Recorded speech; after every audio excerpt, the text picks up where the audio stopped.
So hi, everyone, and welcome to our virtual town hall.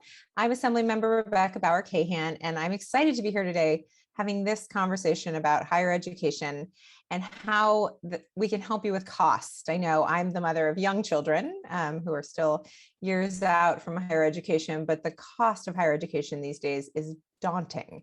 I often tell people I don't feel that old, but college has doubled in cost since I graduated, which is an incredible fact. So we are here to try to help you. So our guest today will help us understand what's available to help pay for higher education, whether you're interested in classes at a community college, a four-year university, career technical programs, or mid-career and re-entry professional credentials, certificates, or degrees. So we obviously have a lot of options out there depending on where you are in life, what you want, and we want to make sure that whatever your pathway is, that it's accessible to each and every one of you.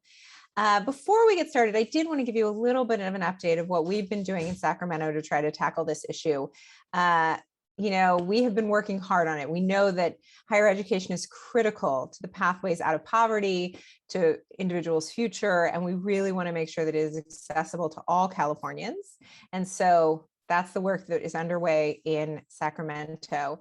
So one fun piece of legislation we moved this year was AB 337, which I was happy to support. It puts a student member of the Board of Governors of California Community Colleges that can actually vote on items. And this is really, really important because students are the ones most affected by the actions we're taking. So we want to make sure they have a voice and a voting voice in that process. Equity continues to be top of mind, and always we are changing. We want to change. We want to be more inclusive every time we take action. And so AB 245, which is a really important piece of legislation, requires UC, CSU, and our community college system to update former students' records to include updated legal names and gender when they receive government issued IDs with new name and gender. So again, just taking additional steps to make sure that our community colleges and all of our institutions are accessible and open and inclusive of all Californians. AB 375 increased the instructional hours that our part-time community college faculty members can spend instructing on our community college campuses. We have incredibly talented people teaching a diverse array of classes on our community college campuses, and we know we need to provide more of it. And so ensuring that there's more flexibility there was really critical to doing that. Additionally, we've worked with the governor to include substantial funding for our higher education systems during this year when we had the money to do so. And that was both to increase the slots of students that can attend our universities, but also doing deferred maintenance, making sure that our campuses are up to today's standards. That's really critical. One of the things that I'm a huge believer in is that we need good data. Coming out of the private sector, we made decisions based on data, and we as a government should be doing the same. So we funded the Cradle to Career data system, which will help our agencies in education really track the education to employment pipeline and stay connected to provide actionable data, hopefully to us as policymakers, to get better outcomes. So we want to be doing more for Californians, and we need that information to make sure that not only are we providing you with the education you need, but it's leading to the employment that you want. Now, transitioning to what we're here to talk about, which is affordability. So the major sources for financial assistance, which I'm sure we'll talk about today, are the federal Pell Grant and the student loan programs. And we know that those are hard to find and hard to navigate. So one of the things that we did was require local education agencies ensure that all grade 12 pupils complete and submit a financial aid application. We are just saying they have to do it. We want everybody in this pipeline, we want everyone to access it, and they shouldn't have to be searching for it. And so by requiring that, we really hope that we are going to get more students who are accessing and understanding financial aid. This year, we also funded basic needs student centers on our community college campuses to act as a broker in identifying and supporting students to on and off campus resources for housing, food, mental health, and other basic need services. And that'll happen by July of 2022. And that's really critical because one of the things that we think about isn't just paying for tuition. We also need need a roof over your head. You need to be well fed to learn. And we want to make sure you have those resources. And so it's top of mind for all of us as we fund and look at how we can help our students be more successful. So, a little bit about what we're doing. We also approved the Zero Textbook Cost Degree Grant Program. We know textbooks are a huge cost. I remember paying my tuition bill and then having to go in and buy those textbooks and thinking, oh my God, how is this a whole nother fee I have to pay? And those textbooks are critical to success, and we don't want students to have to question that. So continuing, like I said, to look at how we can do more. The Golden State Education Training Program, providing funding for residents who've been displaced from their job because of COVID. We want to retrain you. We want to get you back into the workforce doing something you love. So we just a real focus on education and training and success for all Californians, because we know that it's so critical to your futures. So moving to our panel, which is really important because they have way more information on all of this than I do, is we are really wanting to answer the question, is higher education affordable for the average Californian? Because we know you're asking yourself that, and we want the answer to be yes. We want to make sure that if you want a higher education, you can get it. So today I have guests from the University of California, Berkeley, Cal State University East Bay, Diablo Valley College, the Department of Rehabilitation to talk about higher education affordability and what they're doing to address that. Over the next hour, we're going to talk about the actual costs to pursue academic degrees, career technical certification or professional development that can advance your degree, and what help is out there for you. So our guests who will help you understand all of this are Cruz Grimaldo, Assistant Vice Chancellor of Student Affairs and Director of Financial Aid and Scholarships at the Cal Student Central at UC Berkeley. Welcome, Cruz. We have Susan Lamb, President of Diablo Valley College. Welcome, Susan. Carol Ash, Greater East Bay Regional Director for the California Department of Rehabilitation. And last, but definitely not least, President Sandeen, Dr. Kathy Sandeen from California State University East Bay. Thank you all for being here. We have an incredible panel. So I'm sure I will learn a lot through this process and maybe feel better about how affordable college will be when it gets even more expensive in the years to come. So we're working on not doing that at our California institutions. So let's begin with Cruz Grimaldo from UC Berkeley and Dr. Kathy Sandeen from CSU East Bay. First of all, again, thank you for being here. And so I know some of the people who are tuning in or watching later are considering UC or CSU. One of the things that makes California the incredible engine it is our higher education institutions that we work so hard to ensure remain incredible institutions of learning and research. So can you start by giving us a picture of tuition? What does it cost to attend your universities? And what should people expect? Let's start with you, President Sandeen. Thank you so much. And again, thank you, Assemblymember Bauer-Kahan, for organizing this town hall and bringing us all together around this very important topic. You know, it's very personal and important to me, reflecting on my own educational journey. I am from the East Bay. I'm the first in my family to go to college, and having accessible and affordable education in the state of California made it possible for me. And so I and my colleagues are really committed to the affordability issue. So thank you. So in terms of what is the cost that a student would pay for their education at Cal State East Bay, the answer really is it depends, because there are a number of scholarship and grant programs available to students to help them with those costs. So what I'm about to say may not apply to everyone, but let me give you an idea. At Cal State East Bay, for undergraduate, that means if you're working on your bachelor's degree, for tuition and fees, it's about $7,000 a year. So $6,995. On top of that, as you mentioned, books and supplies that are estimated on average to be another $1,000 per year. And then of course you have your cost of living, you know, your food and housing, transportation. And because we are in the Bay Area, I think that affects all of the colleges and universities represented on this webinar today, because the cost of living in the Bay Area affects the total cost of education. I have to make a pitch for the California State University system, because over the past 9 years, we've only raised our tuition once. And we have to thank the state of California and our legislators for helping to make that possible by the funding that they provide to us. In the next coming year, our trustees have also proposed that we will not raise tuition. So we're really doing our part to keep that tuition affordable for families. So I know that we have an expert on financial aid here on this webinar who can go into more detail about the various forms and how they work. But here's a list of the types of financial aid. Federal Pell grants, which can be a maximum of almost $6,500 per year.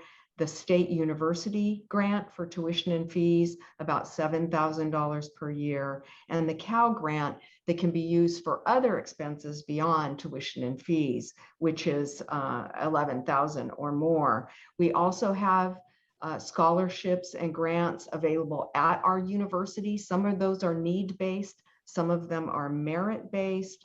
There are work-study jobs on campus so students can earn money and stay close to where their classes are. A huge pool of emergency grants for students who have unexpected financial needs. And then, of course, what occurred over the past 18 months with federal COVID relief, half of which went directly to students to help them out. Other things that we have to try to drive costs down is a technology voucher program. Every incoming student gets a $500 voucher that can be used toward technology, a device, a laptop, an iPad to help them with their classes. We have loaners of laptops and Wi-Fi hotspots in our library for students. Many of our faculty, talking about the textbook cost issue, many of our faculty are working right now to convert their courses to be able to not have to have a textbook. So they use free and open online educational resources that students can use in order to be successful in the courses. And most importantly, I think we have to remember it's not how much it costs every year, but how many years it takes you to complete. So we're really focusing on helping students be successful and complete their degrees in an expeditious manner. And the state of California, the legislature and the governor have funded an initiative in our system called Graduation Initiative 2025. And we've received extra funding to pay for things like adding extra sections of courses so students can stay on track, and providing additional advisors. You know, when you look at Cal State East Bay, 60% of our students are the first in their families to go to college. So that extra guidance. And remember, starting your educational journey in California at a community college is a real important way to keep that overall cost affordable. So the first 2 years at a community college and then transferring to the four-year institution is another really important pathway to consider. 40% of our students come to us, are transfer students from community colleges, and they do very well. And I will say that Diablo Valley College is right up there. I think it's the #2 feeder school for Cal State East Bay right now. So we work in partnership with the community colleges to make sure that those pathways are clear. So again, circling back, the total cost of a college degree depends on a lot of things. Some of it is the tuition that we charge. Some of it is the cost of living in the San Francisco Bay Area, but also choices that students make. You know, where they start. Do they live at home? Do they have roommates? Are they staying focused on completing their degrees? We're here to help. And there's a lot of ways to make college affordable these days. So thanks. Thank you, President Sandine. I think that was really helpful. I actually have been so impressed with the pathway from our community colleges to our four-year institutions, because like you said, it really is a way to cut down on cost. And usually those students don't struggle to get out in 4 years because they come in with those transfer credits. So it's really, important. But like you said, we are working diligently with you both to keep tuition costs stable or down, and also ensure that students can get out in 4 years, because that extra year really makes a difference when you're talking about how much debt one leaves college with or how much it costs to be in college. So thank you for your partnership on all that, because again, we want people to be able to do what we all did, right? Which is graduate from college, pay off your debt, buy a home, start your life, right? And the debt that students are graduating with these days can be really burdensome. So this is such critical work each of you is doing. Cruz, can you talk a little bit about, from your perspective, how much does it cost, and what are the opportunities out there for financial aid, and where do students find them? Yes, absolutely. And thank you so much for the opportunity to join this important discussion. We at UC understand that financing an education can be challenging. And this has been especially true as so many of our students and families continue to face the financial impact of the COVID-19 pandemic. And our hearts go out to all of those families impacted. And financial aid programs are here to help.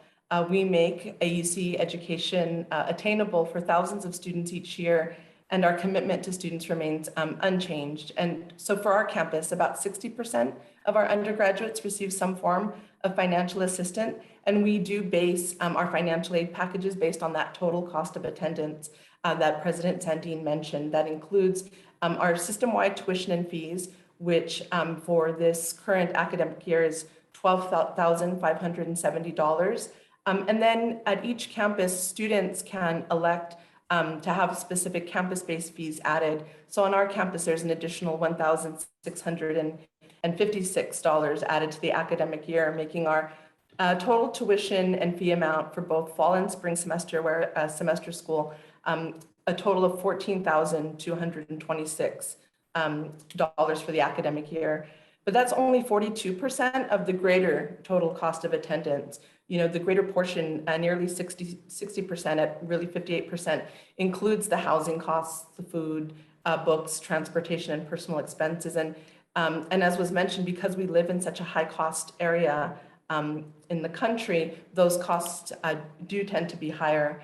But we are very fortunate to have at UC, a portion of our tuition and fee revenue comes back to financial aid to be redistributed as financial aid. And when we couple that with our very generous state grant program, we are able to keep the net price for our lowest income students to about now $9,800 for the academic year.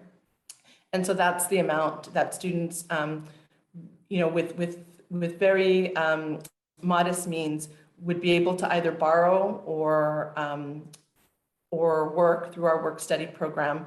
And, you know, in our efforts to keep their total overall loan indebtedness as low as possible. And, you know, our students, only about, 40% of our students graduate with any loan debt, and those students graduate with an average loan debt of about $18,000. So well below the price of a car for their undergraduate education. And so we are, we work very hard to secure as much of that federal Pell Grant dollars as possible. I believe we bring in $40 million from that program. The very generous state program, we bring in another $100 million. And then coupled with our tuition and fee revenue, and all of the donor gifts that we have, we use all of that funding to increase the need-based aid that we provide to students. And so we work very hard to harmonize all those levers to try to keep things as affordable as possible. But we know that that only goes so far. And so we continue to partner with our colleagues in the Basic Needs Center to support their efforts in providing resources through a food pantry. We also are able to provide technology grants, and we do have both emergency loan and emergency grant programs for students who find themselves in really exceptional circumstances. And so that's the cost, but we work very hard to keep the net price as low as possible. And it continues to be a partnership with our entire community to do that. And as President Sandine mentioned, it also is students' choice and available resources to bring to bear. And so I think the more collaborative and creative we can be, I think the more impact we can have on our students. Yeah, thank you for that. And you mentioned, being a an effort of the entire community. I think that's right. Because one of the things that we also focus on at the legislature is housing, right? I mean, if we can drive some of those housing costs down around these institutions, it makes a huge difference for students and how much they have to spend. So continuing to work with local communities to get more affordable housing for our students is such critical work. And I know all of you are working incredibly hard on that because the Bay Area is a really expensive place to live, but also a wonderful place to come and learn. So we want people to be able to do it. Okay, so now break it down for me, Cruz. We'll start with you. If I want to apply for financial aid, how do I do it? Where do I go? What is the sort of concrete step I take? Yes, and I think and you mentioned this in your opening remarks. Number one thing that students should be doing every year is completing the free application for federal student aid if they're eligible, or the California DREAM Act application. And so we encourage students to apply every year, even if you don't think that you will be eligible, or even if you think that your family's financial strength would pull you out of eligibility. Many schools use that aid application, for example, on our campus, to disperse the pandemic relief funding that we received. And so having that data already in place allowed us to be as expedient as possible in providing students with support when we did receive these very generous allocations of COVID relief support. And is that all available on any institution's website? Like, where do they go get that free form? Yes, so I'll certainly put some links in the chat for both aid applications, and then most schools, I believe all schools are required to have that information also published on their financial aid websites. Okay. And so along with calculators that allow you to compare the net price of schools. And so all of that is work that students can be doing through junior high and high school in preparation for their college readiness. Yeah. President Sandine, anything to add on that? Well, I just want to emphasize the importance of filling out the Fafsa, as was mentioned before, and I'm delighted that high school seniors are going to be doing that because that just really gives a leg up. And in terms of Cal State East Bay, all of that is available on our website, but we also encourage students to reach out to our enrollment information center. And I've provided a link and a phone number because there's nothing like having a real person to talk to and to kind of guide you through for that information. So thank you. So true. Thank you so much for that. Sometimes you just need your question answered, and a live person is the best way to do that. So Cruz, a question for you. I know the UC's adopted an equity framework. Can you tell us about that and how the UC system's financial aid practices have changed or will change because of it? Yes, and the equity framework is really in regard to how we distribute our financial aid. And so that tuition and fee revenue that we collect is then allocated to each of the campuses based on the number of students on each campus, the costs at that campus, and the number of needy students, so that the tuition and fee revenue from the entire system is then allocated where there is the most need. And so, our annual allocation really drives how much in loan and work we will expect from each student, because our loan and work expectation, or in financial aid terminology, I'm not very fond of the name, but it's called the self-help expectation, is really the gap that we have from all of our available resources and the total costs and all of our needy students. And so we're always trying to shore up that gap. And so we use the information we receive from our aid applications, along with the number of resources that we have to make Berkeley as affordable as possible. And it's a framework that's adopted by all of the UCs. And so each campus is working as hard as possible to keep that loan and work expectation as reasonable as possible, and something that with some loan and with some work could be managed within the course of the academic year. Thank you. And I know, Dr. Sandine, we have spoken about the equity diversity, equity, and inclusion work that is constantly happening on your campus. Can you tell us how it's affecting financial aid at Cal State East Bay? Sure. And just to go back a little bit in terms of the allocation formula of funds that come into the Cal State system, it's similar for those institutions that have a high number of Pell eligible students. They'll get a little bit more in that allocation. So I think at the system level, they're trying to look at things through an equity lens as well. But for us, you know, just reflecting on our student demographics in general, I mentioned over 60% of our students are the first in their families to go to college. 60% are Pell eligible, and there are many more students who don't meet that level who still have, you know, significant financial challenges here in the Bay Area. And 86% of our students come from communities of color. So when we talk about equity and financial aid, for us, it's really broad outreach. We want all of our students to understand what's available and how to access it. So clear information on our website. We found that during the COVID remote pivot that we had even more students who were able to attend virtual financial aid sessions. So we increased our outreach. It was a little bit of a silver lining, and that's a technique that we will continue. We want that information to get out there. We have more financial aid counselors. Many of them come from the same communities as our students have come from, and also are the first in their families to go to college. So having a real person that our prospective students can relate to and feel comfortable around as they're asking these questions, we find that this is very important.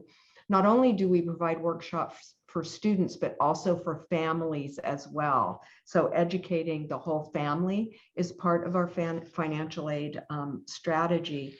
We work really closely with counselors at high schools and community colleges locally to make sure they have up-to-date information on what we have, because we know that that's a real access point for all of our community members to think about and to get information. And then we're also meeting students where they are. So realizing that financial literacy is really important to provide for our students. How do you're getting your chunk of financial aid, you know, every semester. How do you budget? How do you, you know, make sure that you're spreading those funds over a full semester? Many of our students come to us, they haven't had a checking account before, and that's really important. You know, we don't want a student to pick up a financial aid check and go to a check cashing service, pay a high fee. You know, we talk about the importance, we talk about direct deposit and the advantages. So that's something that I think is really expanding the equity of students who, you know, can participate fully and productively in the various programs that we have available to them. So that's sort of our emphasis at this point, and I think it's working pretty well. That's great. You just brought back memories of those people who would be out at my college with the t-shirts trying to get people to take credit cards, and then all the students would take out all the credit cards. I hate it. I hope we've gotten rid of that. Well, it's not credit cards, it's checking accounts. So, you know, no, I know, cards. but they would do it on college campuses for students who didn't know how to manage credit card debt, right? I mean, you were talking about something else, but all of these are important tools in understanding sort of financial health. And if you get out of university with a huge credit card debt on top of your educational debt, it's a real problem. And those t-shirts seemed so desirable at the time. I remember that well. But okay, we got a couple very, very specific questions that I want to get to because they were raised. We're using terms people don't know. So Cruz, maybe you want to take this quick round. Someone asked, what is a Pell Grant? Oh, great. Yes, a Pell Grant is funded by the federal government, and it's awarded to students typically who come from households at making $60,000 or less, and it's an award from the federal government, and as President Sandine shared, is valued at about $6,500. And so there's advocacy efforts led by our students to double the Pell Grant, because we know that if that takes place, then that would shore up the need for our neediest students, but then it would free up some dollars to help make impact to some of our families in the middle income. And because there isn't any, geographic sensitivity on the federal aid application, so the family's financial strength, as it's determined, is not calibrated for California expenses compared to other parts of the world or other parts of the state or the country. There is a particular challenge for our California families because of the high cost. And so there continue to be efforts as well to see if some regional sensitivity could be brought into the federal formula. Call you Congressman. I would say Congresswoman, we only have men in my district. So another question, Igor asked, do we need to apply to CSS in addition to Fafsa? He lost me at CSS, but maybe you know what he's talking about, Cruz. Yes, it's the aid application instrument that some private schools elect to use. For the UCs, we don't require a supplemental application, and all you need to complete is either the FAFSA or the California DREAM Act, and there are no fees attached to making those applications, where there can be some fees attached to the CSS, although their waivers are also available. And so I would check with the school you're making application to determine whether or not that's a requirement. Okay, awesome. And Dr. Sandine, same for you guys? No need for CSS? No, it's the same. It's the FAFSA.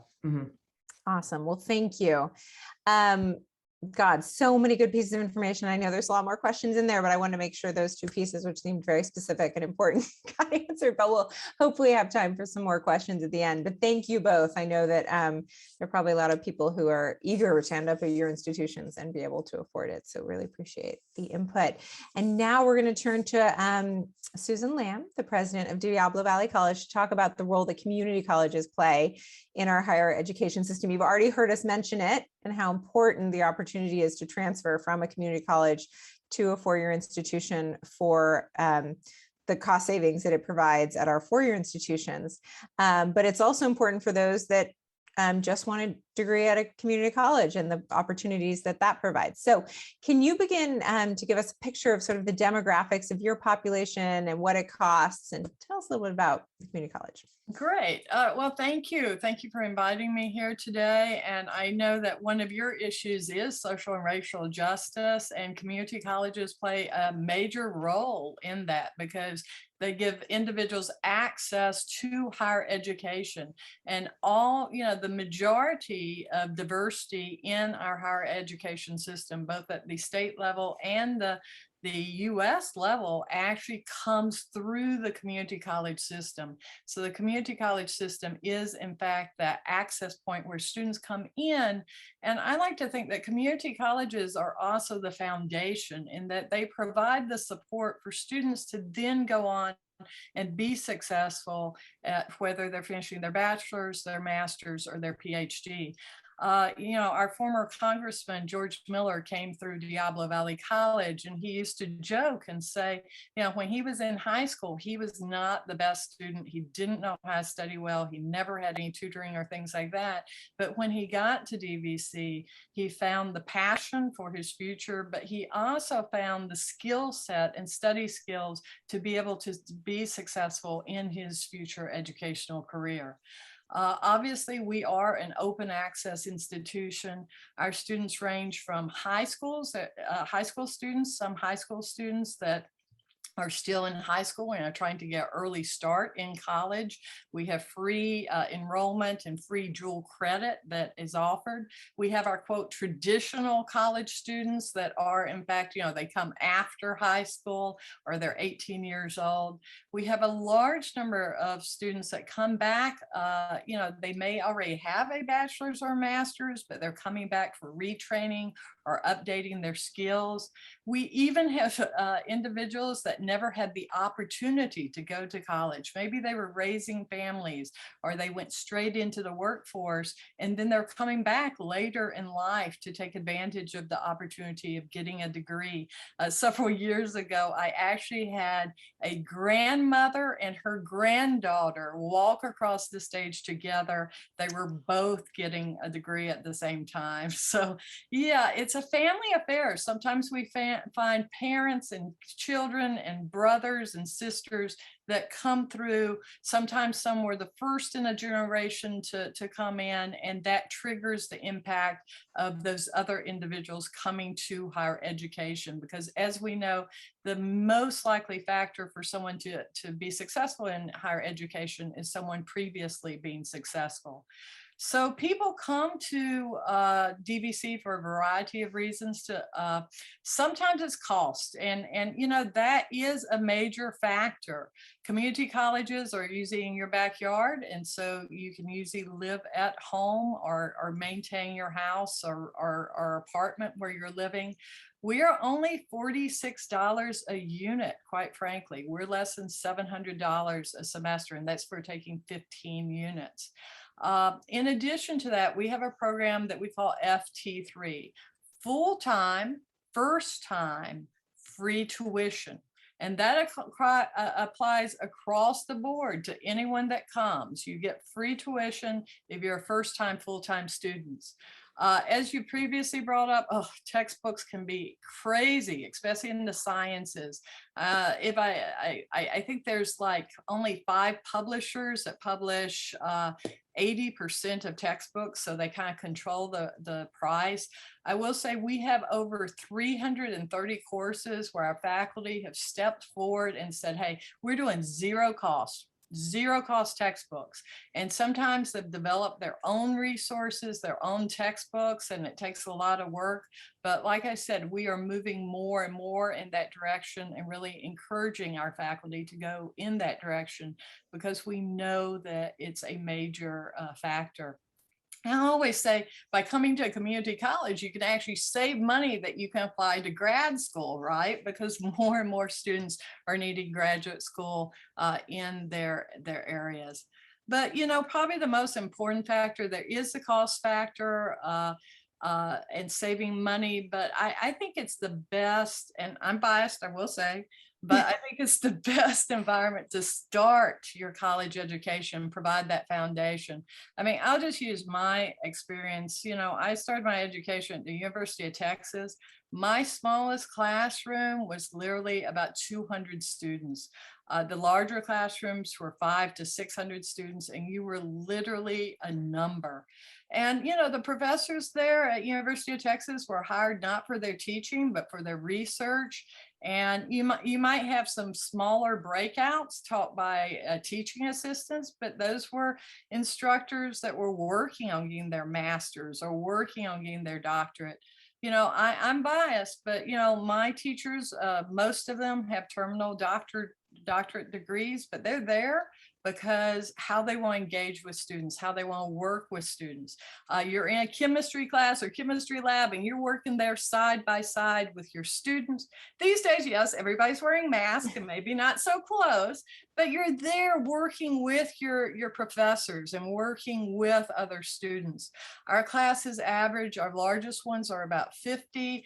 Our classes average in the 30s, and our smaller class and labs are in their 20s. And that's been due to the good support of the Assembly and our legislature really supporting community colleges and believing in them.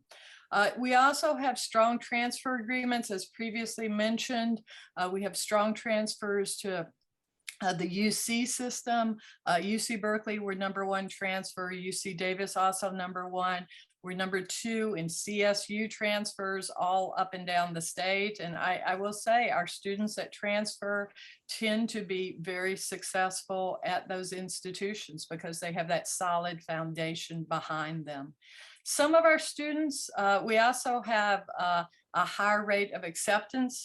What a lot of people don't realize, coming from your community college to your CSU or UC versus going straight from the high school. Obviously, a number of our students don't transfer, but decide to graduate with a job. And this speaks to those that are maybe coming back and going into cybersecurity or other areas. But similar to what other people have mentioned, we also have a student life. We have learning communities, Emoja, Puente, and Pride communities that support our various diverse students. We also have drama and athletics and music and other things that I think really help students thrive and help them stay engaged in college even more so. We also have direct partnerships with individuals like Tesla, which helps provide robotics hands-on training for our students, or Marathon Refineries, who's one of the biggest biofuels refinery in the US. And they actually provide some of the technological expertise for those students that may be going more back to retraining or wanting to change careers. So I am biased, I will say that, but I think community colleges really start students, regardless of whether you're a younger student, a student coming back for retraining, or someone that never had an opportunity for a degree and wanting a good foundation for whatever you're going to do, whether going back into the job market or having access and being able to succeed in higher education.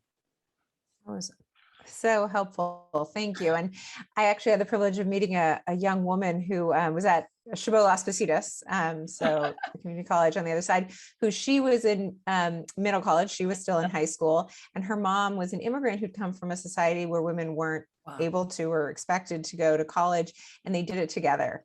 And it was amazing to see her like pulling her mom along, getting that education. And so you're right. And it was possible because it was in their backyard and it was something she could do in addition to her daytime duties. And so our community colleges provide such incredible opportunities for those young students who just want the credits to transfer with, but just $700 a semester. Although we won't talk about what UC cost when my husband went.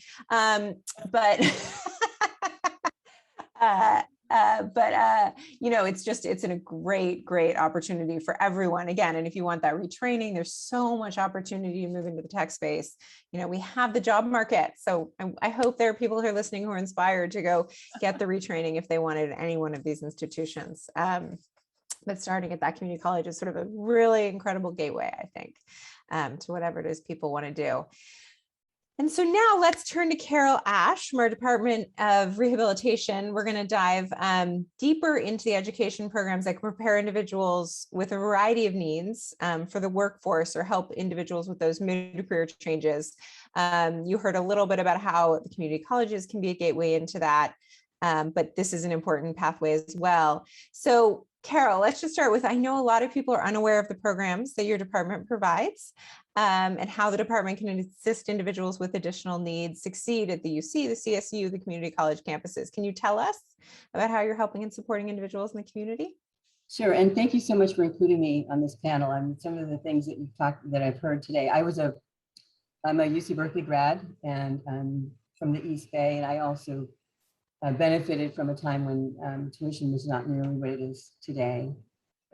So thank you. So the Department of Rehabilitation, or what I'll call it DOR, assists Californians with disabilities to obtain employment and to maximize their ability to live independently.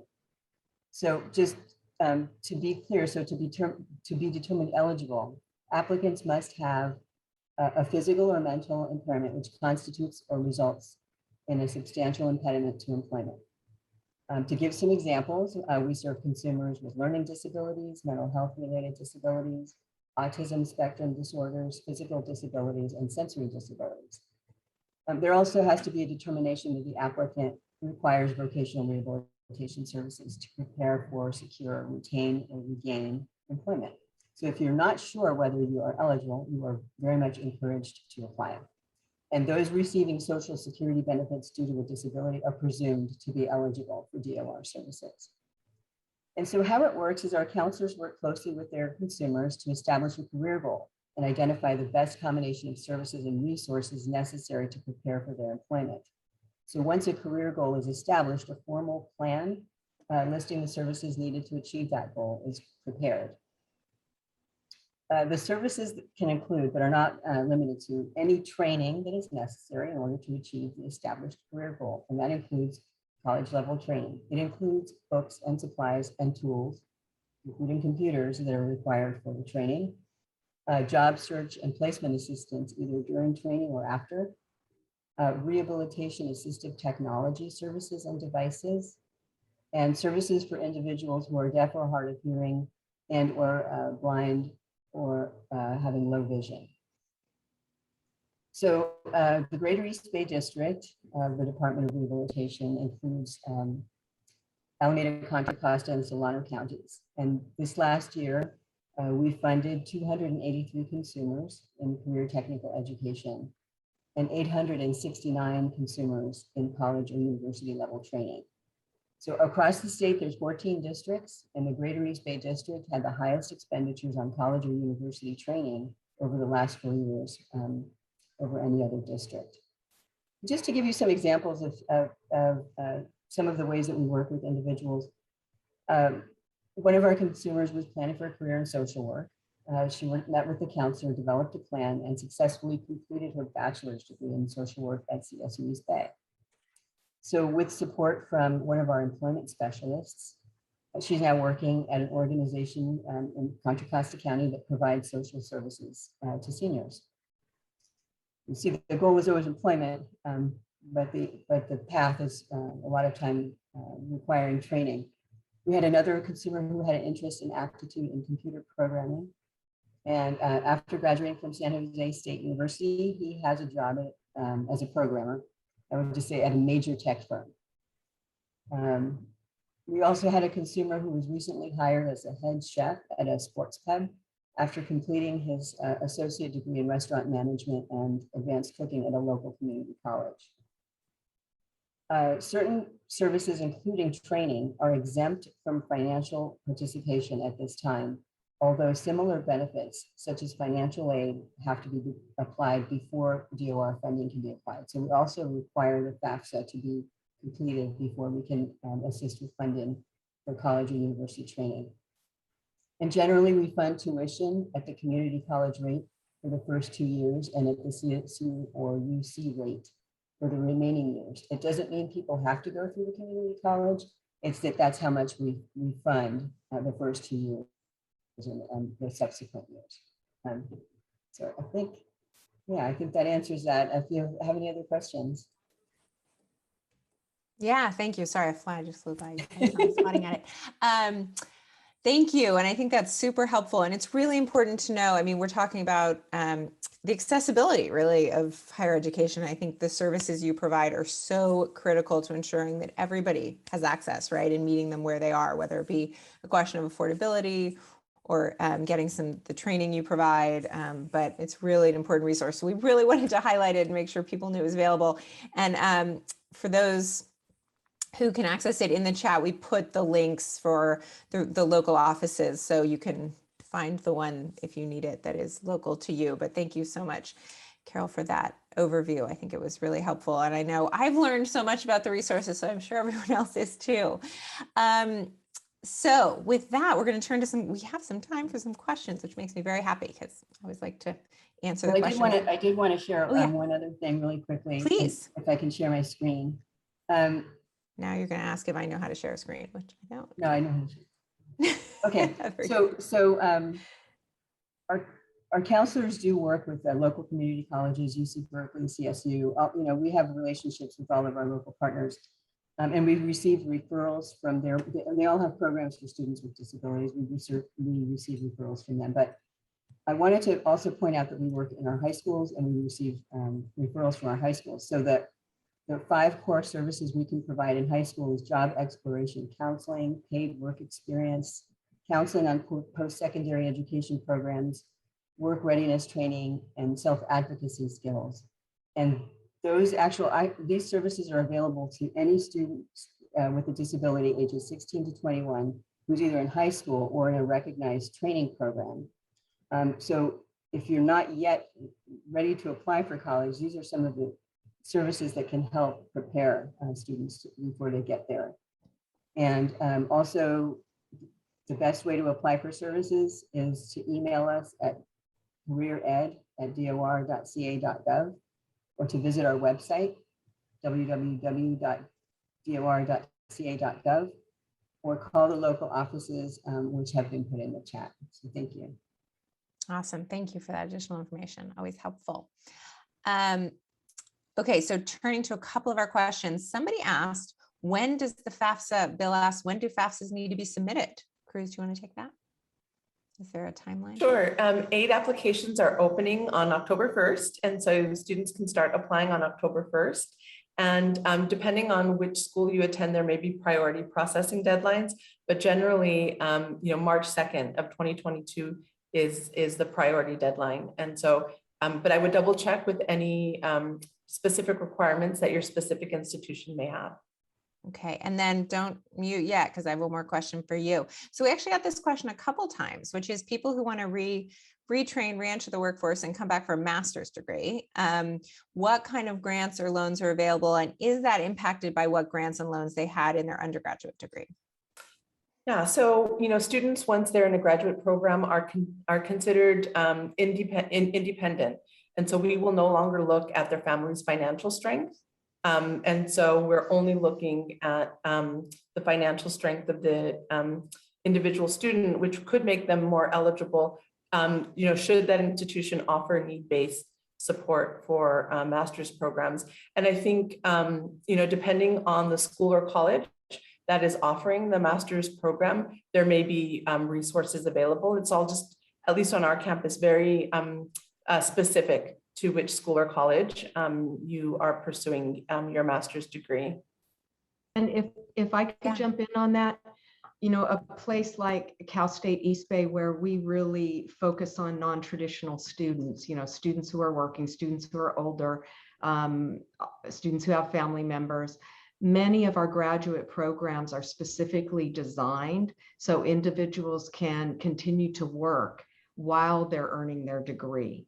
So that really makes it more feasible. And many employers will help support their employees in earning degrees. So even though there's not the big Pell grant, the equivalent of a Pell grant for graduate programs, there are a lot of really creative ways that people can think about funding their graduate education in an affordable way. Got it. Thank you. That's really helpful. I know that my law school actually had a night program, which I was not a part of, but ended up doing many of my classes in because then I could work during the day and pay my rent. So that flexibility is really critical. Here is a question for you, Susan. Is DVC or community colleges, because I think this is applicable across the spectrum, is it free for anybody for the first 2 years after high school, or is it income dependent? And then the follow-up question was is it free if they do it during high school instead of after graduation? Okay, so a couple of questions there. Yes, if they're in high school already, there's yes, it is totally free. So that takes care of the high school side of it. The first 2 years, it depends on the community college. For Diablo Valley College, we have the program, and in the Contra Costa Community College District, we have the program that we call FT3, first time, full-time, free tuition, right? Not all colleges have chosen to put their money in that regard. We felt that we wanted to help students across the spectrum be successful, and we found that if they're full-time students, they're more likely to pursue and finish their degree and transfer on. So that was very intentional by our district to do in that way. Other community college districts have slightly different parameters, so you'd have to check with them. If it's not free tuition, then it is the $46 a unit. But in our district, yes, it is free tuition that first time. That's great. Now, Susanna Ordway asked, and she is a local school board member. So she was talking about how she had some low-income students who attended a local community college, but didn't know they had to apply for the free tuition. Can you talk about that? And How do we make that easy, and what's the access point? I think we try to, at the very beginning, when they're filling out the application, say, hey, we have this program. We realize that not all people realize right off. If we catch it within the first semester or so, or within a timely way, then we'll say, hey, we have this program, be aware of it. Unfortunately, yes, maybe some slip through. But yeah, that's kind of, we try and make it as transparent on our web page as they're filling out the forms. But yes, unfortunately, if we don't catch in that first semester, it makes it really difficult to back up. But do you have a special place where one should go to apply for that, or is it just where you apply? You'll see, if you go to our webpage, you'll see FT3 on the very front. Also on our financial aid page, you'll see it there. It's pretty much included in most of our documents at this point. So I would just go to dvc.edu webpage, and you'll see FT3 right there on the front of the page. Great, thank you for that. Another question on our master's degree. Those that are interested in getting additional degree, should the FAFSA be completed by those seeking a master's degree? Cruz, you want to take that? Probably an easy one. It's not certain programs may not require, but I really encourage all students to complete the FAFSA. And again, on our campus, we used either the California DREAM Act application or the FAFSA to distribute the federal COVID relief funding. So I think there are benefits to having an aid application on file. And again, on our campus, we will offer loans that will cover up to the total cost of attendance, but you need not take them out if you have some of the very creative approaches that President Sandine mentioned in terms of being able to finance your graduate work. Okay, and then I do see in the Q&A for my team that Michelle Moskowitz, who's with the UC Berkeley team, put in a link to UC's Extension and University Reentry Program. So if you want to pop that in the chat so others can see it, that's probably helpful information. And then last question we probably have time for is a question on where one can find information to know about the merit-based scholarships at UCs and CSUs that are irrespective of household income. And I'll turn that first to you, President Sandine. So that would be on the financial aid page, also access to scholarships as well as grants and loans. So that would be the first place to go. And as I mentioned before, calling our enrollment information services office, they also can steer people in the right direction. Awesome, thank you. Same for you, Cruz. Yes, on our campus, we administer both the need-based and the merit-based scholarships centrally in the financial aid and scholarships office. And for the purposes of that award, students only need to make application to the university, although the amount of the award will be determined on the family's financial strength. So that's where the aid application becomes important. But if a family opts to not complete an aid application, then there is a honorary amount that is awarded to students regardless of their financial need for the Regents and Chancellor Scholarship, which is the only merit-based scholarship that we administer centrally. And then, as students go on through their undergraduate career, there may be specific prizes and honors that are offered specifically in their majors or schools or colleges, and would encourage students to apply for all of those forms of aid, as well as all of the forms of aid that might be out there in the community. On our campus, students bring with them $10 million of external support annually, and that's where the community and the network becomes so important in helping students finance their education. And many of those programs, need is not a factor in considering those awards. That's a great point. I actually have the privilege every year of giving out scholarships on behalf of the California Legislative Women's Caucus. And it's one of the fun things I get to do is to help women, young women who are heading off to college, just make it a little bit easier. So there are a lot of opportunities out there, and hopefully your high school counselors can help you access those as well. They can be a great resource. But we didn't get to all the questions. We never do, but it's because we have such an incredible engaged community with so many great questions. So we did get a question about this webinar being available for your children to watch when they get home from school, and we will be making it available on our website. So you can check there if you want family and friends to watch it as well. So I'm so sorry we didn't get to more, but know that we are here to answer any of your questions, as are these incredible human beings who work every day to make college accessible and affordable. You can reach us at 925-244-1600. And again, thank you all for your time, for joining us, and for everything you do every day to help make education accessible for all Californians. Just for everybody who just wants to hang out with us some more, we have some more events coming up, including a walk and talk in person, everybody. We're doing it. Next week, I will be with the East Bay Regional Park District on October 5th at 3 p.m. if you want to join us for a walk. We also have a drought awareness town hall coming up on October 7th at 5 p.m. We all need to be doing our part in the face of the drought, so we want to make sure we have all of the information that we need. And lastly, a wildfire prevention and planning virtual town hall on October 12th at 1 p.m. So lots of information coming your way. You can join us live for those, or they will all also end up on our website. You can find that on my website or calling us at that number I just gave you. So thank you. Good afternoon. And I appreciate everyone being here.